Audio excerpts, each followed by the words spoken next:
The richest city in the world today might be dust in 500 years. We know this because it has already happened. Not once, not twice, but dozens of times throughout human history. Cities so wealthy, they made modern Manhattan look modest. Cities whose markets handled more gold in a single morning than most nations would see in a century. Today, we are going inside 4 of them. We are going to walk their markets, breathe their air, witness the moments of their absolute peak, and then watch in real time as everything they built turns to rubble and shadow. Because understanding how these cities died might be the most important lesson history has ever tried to teach us. City 1. Babylon the city. That invented everything 604 BCE. The Euphrates River, Mesopotamia. You're standing on the eastern bank of the Euphrates, and the city in front of you should not exist. Not here. Not in the middle of a flat, baking desert, where temperatures crack 40 degrees in summer and the earth turns to cracked pottery under your feet. And yet there it is, Babylon. The walls alone stop you cold.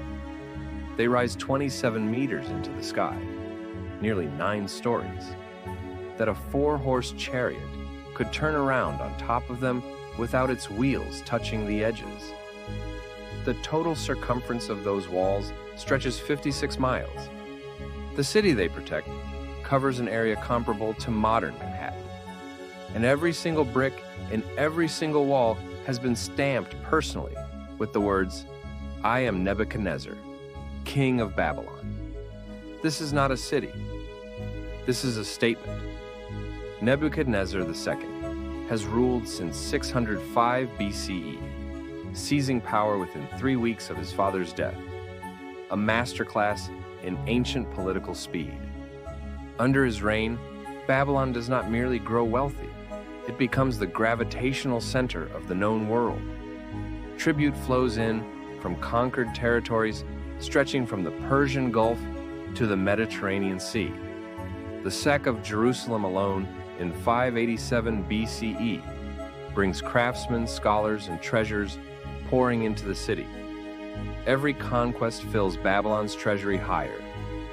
Walk through the Ishtar Gate, the northern entrance to the inner city, and you stop breathing for a second. It is sheathed entirely in glazed blue brick, studded with sculpted dragons and bulls in turquoise and gold.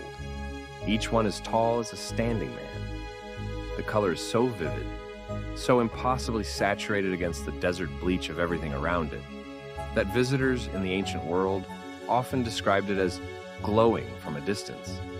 The city itself functions like the ancient world's greatest engine. Babylon invents the silver monetary standard that Nebuchadnezzar imposes across his empire. A universal currency system that allows merchants from completely different cultures to trade without barter. Interest rates exist here. Written contracts exist here. The Code of Hammurabi, etched in stone nearly 1,000 years before Nebuchadnezzar, established property rights and commercial law from this very city. Babylon is not just rich. Babylon is the reason the concept of organized wealth exists. Now, here's the fact that no one tells you. The Hanging Gardens, supposedly built by Nebuchadnezzar for his homesick Median queen, Amytas. Decades of archaeological excavation have produced zero physical evidence of them within the city walls. Oxford University Assyriologist Dr. Stephanie Daly has spent decades building a case that the gardens were actually constructed 350 miles north in Nineveh by the Assyrian king Sennacherib around 700 BCE. The most famous wonder of the ancient world may have been in the wrong city this entire time. Babylon reaches its absolute peak under Nebuchadnezzar and remains the largest city on earth for most of the 6th century BCE. And then, as always happens, the cracks begin.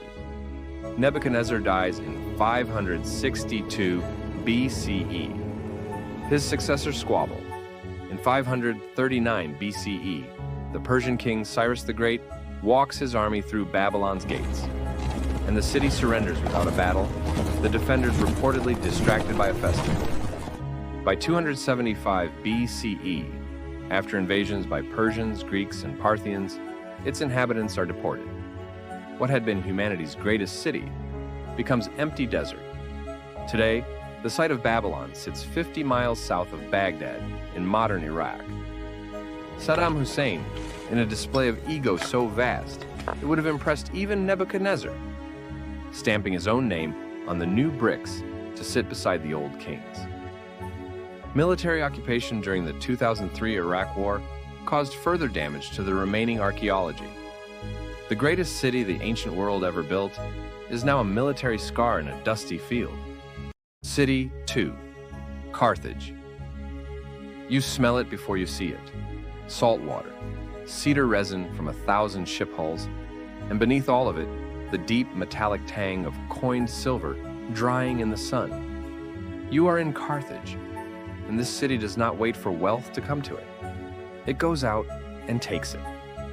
Founded in 814 BCE by Phoenician settlers from Tyre, led by the legendary Princess Dido, according to Roman tradition, Carthage sits on a promontory jutting into the Gulf of Tunis, perfectly positioned to control the narrow strait between North Africa and Sicily. The location is not an accident. The Carthaginians understand geography, the way a chess master understands a board. Every position is about choking off the opponent's movement.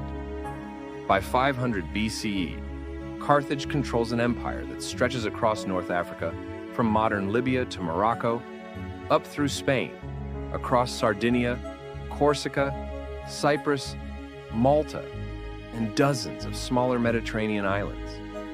Its navy is the largest and most feared in the Western Mediterranean. And unlike Rome, which builds its wealth through conquest and taxation, Carthage builds its wealth through something even more powerful: trade monopoly. Walk down to the military harbor, the Carthage, and stand at its edge.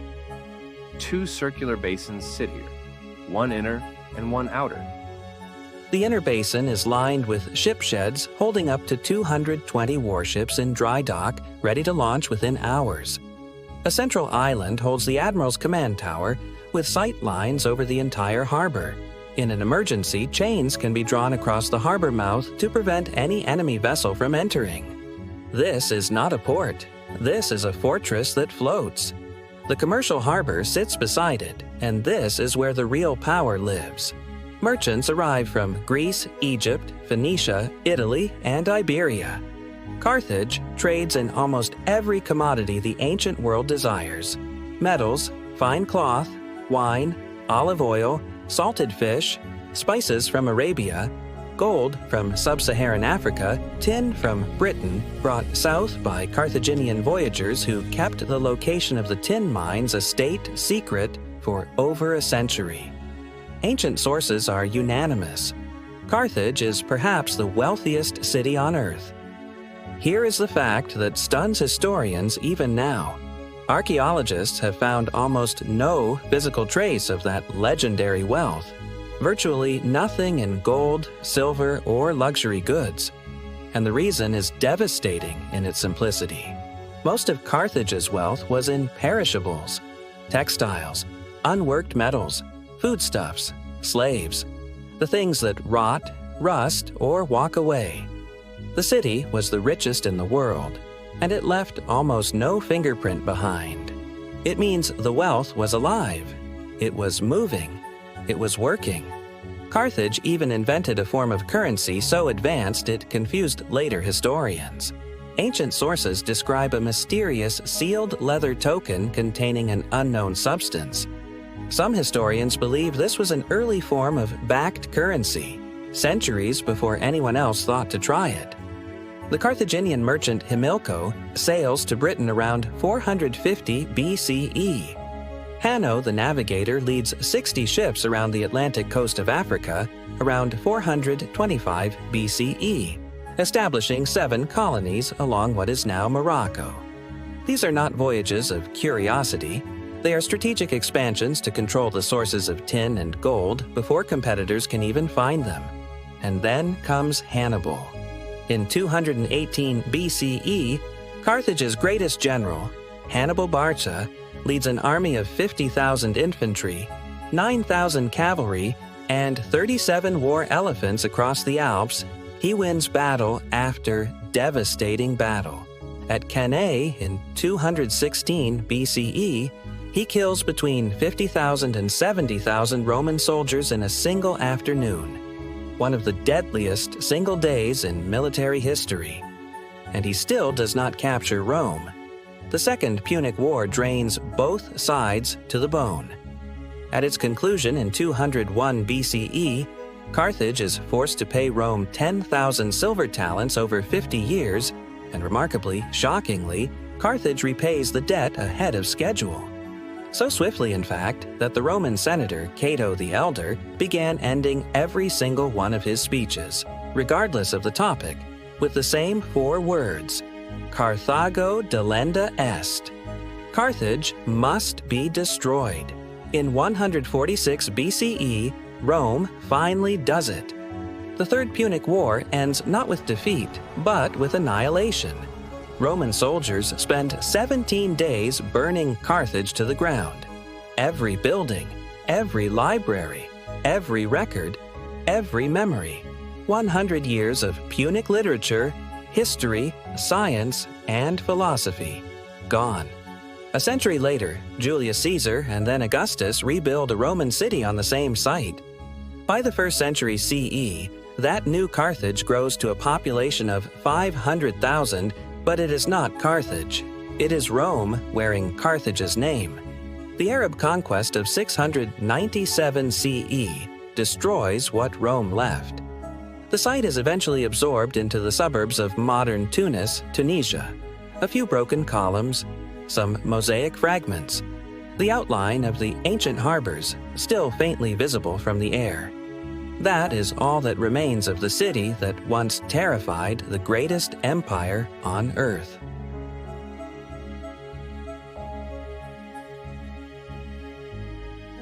Nicity 3. Petra. You are walking through a crack in a cliff face. The walls rise 80 meters on either side of you. Red and orange and pink sandstone, striated like wood grain, twisted by geological time into something that feels almost intentional. The crack is only 3 meters wide in places. You can touch both walls with your arms outstretched. This passage, the Secu, stretches for 1.2 kilometers, and the entire time you walk it, you hear the sound of your own heartbeat. Then the sick ends.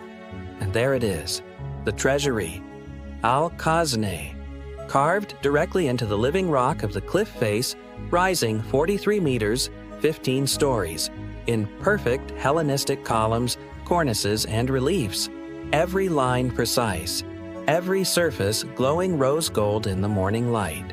You are not looking at a building someone constructed. You are looking at a building someone subtracted, carved out of the mountain itself, detail by impossible detail by craftsmen who worked with chisels and rope harnesses suspended from the cliffs above. This is Petra, and it is the most extraordinary city ever built. The Nabateans are Arabs, desert traders who emerged from the Arabian Peninsula sometime around the 4th century BCE and chose this impossible canyon in the Jordanian desert as their capital. The choice of location seems insane until you understand what the Nabateans understood. This canyon is indefensible from outside and impregnable from within. More importantly, Petra sits directly on the intersection of 4 major ancient trade routes: the road from Gaza to the Red Sea, the road from Damascus to Arabia. Every caravan carrying frankincense, myrrh, spices, silk, and gold has to come through here. And the Nabateans tax every single one of them. By 100 CE, Petra controls one of the most lucrative trade networks on Earth. The city's population reaches between 20,000 and 30,000 people. And in the ancient world, 20,000 extremely wealthy people concentrated in one place generates an almost unimaginable density of cultural and architectural achievement. The Nabateans build not just the treasury, but hundreds of rock-cut tombs, temples, colonnaded streets, baths, theaters, and a Byzantine church whose floor mosaics, discovered only in 1990, rival anything produced in Constantinople. Here is the thing almost no one knows about Petra. The Nabateans solved the water problem. They are surrounded by desert. The canyon floods dangerously during winter rains. Summers are parched, and yet Petra, at its height, maintains fountains, gardens, baths, and a reliable water supply for tens of thousands of people. The answer is a system of hydraulic engineering so sophisticated. Channels, cisterns, dams, pipes, and a water diversion system carved directly into the canyon walls. The Nabateans didn't just survive in the desert, they built a water-abundant city inside it. They also invented their own script. That Nabatean script is the direct ancestor of modern Arabic. Petra's decline comes not from war or disaster, but from something more insidious, a better route. When Roman engineers improved the sea lanes between Alexandria and India in the 1st century CE, overland caravans through Petra become less necessary. Trade volume drops. Revenue drops. The population shrinks. In 106 CE, Rome annexes the Nabatean kingdom peacefully. A devastating earthquake in 363 CE collapses much of the city's infrastructure. A second earthquake in 749 CE finishes what the first began. By the 7th century, Petra is essentially empty. For over 1,000 years, it remains known only to local Bedouin tribes who keep its location secret. In 1812, a 27-year-old Swiss explorer named Johann Ludwig Burckhardt disguises himself as a Muslim pilgrim, convinces a local guide to take him to an ancient site for a sacrifice, and becomes the first Westerner in recorded history to lay eyes on the treasury. His reaction, preserved in his journal, amounts to, "Today, Petra is the most visited tourist site in Jordan. Nearly 1 million visitors per year walk the sea queue and emerge, breathless, into the treasury's courtyard."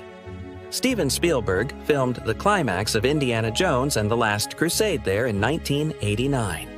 A city carved from stone, abandoned for 1,000 years, invisible to the world for most of recorded history, now earns Jordan hundreds of millions of dollars annually. The Nabateans built for eternity. They just didn't expect to miss it by quite this margin. 3 cities, 3 different corners of the world, 3 completely different cultures, economies, languages, and eras, separated by thousands of years and thousands of miles. And yet when you line up their stories, one truth emerges with the force of something almost mathematical.